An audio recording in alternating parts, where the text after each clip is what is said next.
Imagine answering a phone call that could steal your money, your identity, your peace. Now imagine turning that call into a psychological trap where the scammer becomes the victim. This isn't just another scam call. This is a reversal of power, a moment where fear switches sides. At first, everything sounds normal. A calm voice, polite words, fake concern.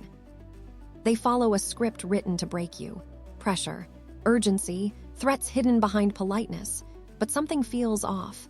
The person on the other end isn't panicking, they're listening, calculating, waiting.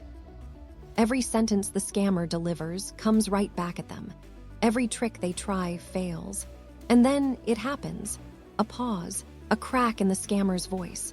That's the moment they realize they're no longer in control. What you're about to witness isn't just entertainment, it's a psychological chess match. A real-time breakdown of manipulation tactics. A lesson scammers never wanted you to learn. Because once you see how this works, you can never be fooled the same way again. Stay with me, because what happens next forces the scammer into panic mode, exposes their lies, and ends with a twist that nobody sees coming. This is where the hunter becomes the hunted. The call begins exactly how millions of scam calls begin every single day.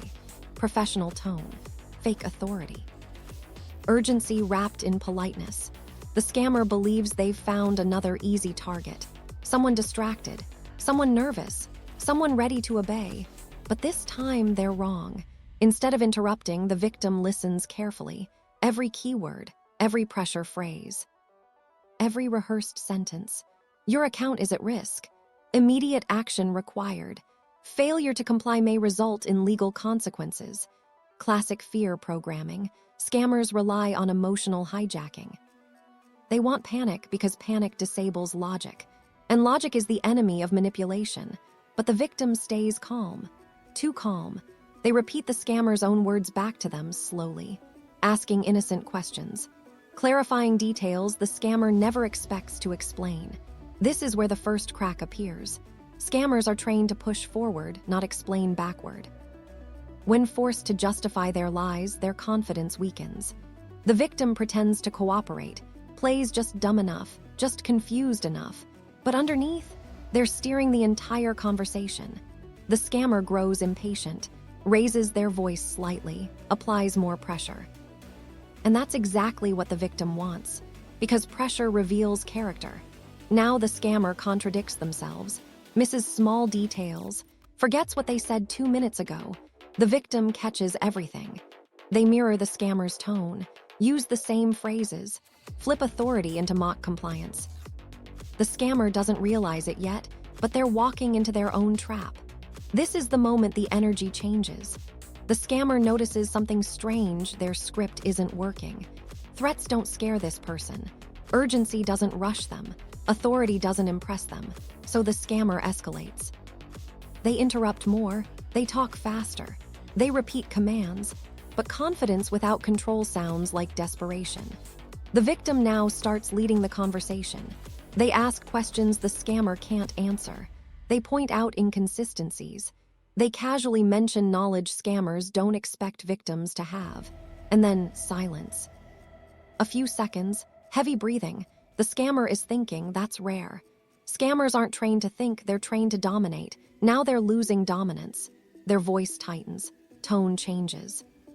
Respect disappears. This is fear hidden behind aggression. The victim pushes further, not aggressively, strategically. They expose the scammer's location hints, the fake company details, the recycled script lines. The scammer tries to end the call. Fails, they try to regain control. Fails again. Now comes the panic. They know they're exposed. They know the game is over. But their pride won't let them hang up, so they lash out. Threats become childish. Insults replace authority. Logic collapses. The victim stays calm, and calm is terrifying to someone who relies on fear. This isn't just a scam call anymore. It's a psychological breakdown in real time. At this stage, the scammer is unraveling. They no longer sound professional. They no longer sound confident. They sound human and exposed. Every lie collapses under its own weight. The victim now controls silence, pausing at the right moments, letting the scammer talk themselves into mistakes. This is where manipulation dies. Because manipulation needs speed, needs pressure, needs confusion. Calm destroys it. The scammer finally realizes something terrifying. They've lost. Not money, not data, but power. And power is everything to a scammer. They hang up defeated, exposed, broken. But the real victory isn't embarrassment. The real victory is knowledge. The viewer now understands how fear is manufactured, how urgency is fake, how authority is fabricated, and once you see it, you can never unsee it. Now here's the real question. If that phone rang right now, would you panic? Or would you control the conversation? Because scammers are betting on one thing, that you don't know their game. If this opened your eyes even a little, hit like right now. Because awareness spreads faster than scams. Comment below.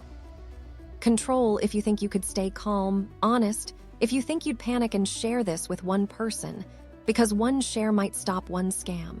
Subscribe, because the next call might be aimed at you. And remember, the moment you stop fearing them, they start fearing you. And that is the end of the scammer's game.